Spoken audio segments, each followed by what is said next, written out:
দিলীপ ঘোষ ও শ্রমিক ভট্টাচার্য এক মঞ্চ থেকে দলীয় কর্মীদের বার্তা দিলেন। বুধবার সন্ধ্যায় হাবড়ার কুমড়া বাজার এলাকায় একটি প্রাথমিক বিদ্যালয়ের মাঠে পরিবর্তন সংকল্প সভার আয়োজন করা হয়। আর ওই মঞ্চ থেকে মমতা সরকারকে একহাত নেন বিজেপির রাজ্য সভাপতি শ্রমিক ভট্টাচার্য। তিনি বলেন, প্রথমে মমতা বন্দ্যোপাধ্যায় বলেছিলেন এসআইআর করতে দেব না এই রাজ্যে, কিন্তু পরে দেখা গেল করতেই হলো। একেবারে এসআইআর নিয়ে কটাক্ষ করলেন শ্রমিক ভট্টাচার্য। শুনুন তার বক্তব্য।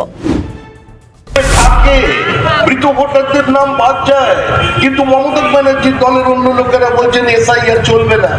প্রথমে বললেন এসআইআর মানবো না, প্রথমে ছিল ক্যা ছিছি, তারপরে এখন এসআইআর নিয়ে পড়েছেন, বলছেন এসআইআর মানবো না, বাংলায় এসআইআর হবে না।